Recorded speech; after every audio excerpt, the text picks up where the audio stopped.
सबको जय मसीह की। मैं जसपाल एक बार से फिर आप लोगों के सामने परमेश्वर का वचन लेकर उपस्थित हूँ। आज का मेरा टॉपिक है प्रेम सब पापों को ढक लेता है। आप लोग मेरे साथ निकाल सकते हो।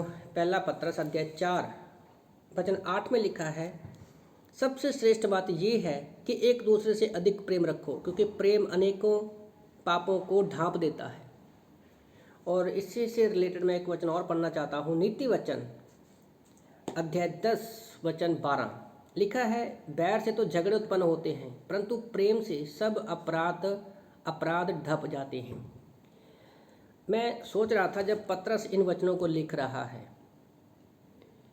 तो पतरस क्या था, पर उसने प्रभु यीशु मसीह के प्रेम को देखा था, उनकी लाइफ को देखा था, उसके बोलचाल को देखा था कि जब वो किसी से बात करता था तो सामने वाले को अपने आप को अपराधी महसूस नहीं होता था।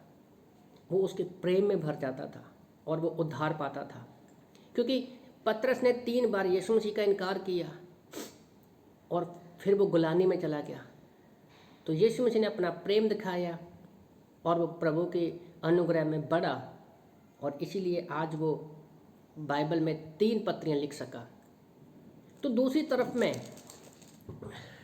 सुलेमान के प्रेम के बारे में बात कर रहा था। लिखा है बाइबल में कि सुलेमान जो था सबसे बुद्धिमान व्यक्ति था, पर उसका प्रेम करने का तरीका क्या था वो हम देखते हैं कि उसके राज्य में कोई भी युद्ध नहीं हुआ। बुद्धिमान था, उसके राज्य में कोई युद्ध भी नहीं हुआ। वो स्कॉलर मानते हैं कि वो उसके राज्य में शांति क्यों थी। स्कॉलर मानते हैं कि वो जिस भी देश में जाता वहाँ का राजा अपनी बेटी उसके साथ मैरिज करवा देता ताकि उस देश में शांति रहे। तो ये कैसा प्रेम है। तो इसलिए उसके देश में शांति थी, और इसी प्रेम के चलते तो संसार का प्रेम है, अभिलाषा का प्रेम हमें यहाँ पर दिखता है कि बुद्धिमान व्यक्ति की सबसे एक पंक्ति लिखी है कि सुलेमान की 700 पत्नियाँ थी और 300 रखेलें थी। तो हमारा प्रेम ऐसा नहीं होना चाहिए।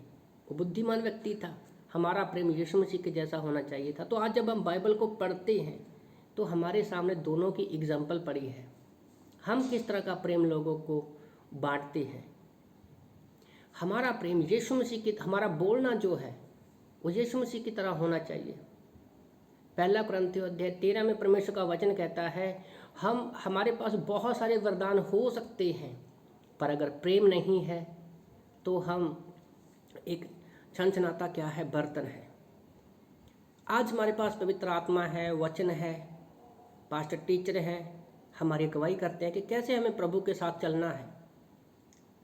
तो हमारा बोलना यीशु मसीह के जैसा होना चाहिए कि हम लोगों को विनाश की तरफ नहीं, जैसे वचन नीति वचन 10-12 में लिखा है कि बैर से तो झगड़े उत्पन्न होते हैं। जब हमारे अंदर यीशु मसीह का स्वभाव होगा तो हमारा बोलना क्या है, प्रेम को दिखाएगा और लोग उद्धार की तरफ जाएंगे, उन्नति की तरफ जाएंगे। जैसे मैं कल भी बोल रहा था, पहला पत्रस 3:18 में कि हमें उसकी पहचान में बढ़ते जाना है। तो जब परमेश्वर ने हमें रखा है लोगों के बीच में प्रेम दिखाने के लिए, ताकि लोग उद्धार पाएँ, और जो उद्धार पाए हैं वो प्रभु के प्रेम में बढ़ते जाएं, उत्साहित में बढ़ते जाएं और शैतान को हराते जाएं। पर जब हमारे अंदर प्रभु का वचन नहीं है, आत्मा नहीं है, तो हम क्या है, हमारे बोलने से झगड़े उत्पन्न होते हैं। तो छोटे से मैसेज से मैं आप लोगों को उत्साहित करना चाहता हूँ। हम अपने आप को परख सकते हैं कि मेरे बोलने से सामने वाले के ऊपर क्या असर हो रहा है। क्या मेरा प्रेम, मेरा बोलना लोगों के पापों को ढकता है, या मेरे बोलने से झगड़े उत्पन्न हो सकते हैं। मेरा बोलना मेरे घर में, मेरे जॉब की जगह पर, मेरे बिजनेस की जगह पर, समाज में, कहाँ पर मैं अपना प्रेम दिखा रहा हूँ। हर जगह पर हमारा प्रेम दिखाना जरूरी है, क्योंकि प्रेम सारे पापों को ढक लेता है। तो इन वचनों से प्रभु आपको आशीष दे। आमीन।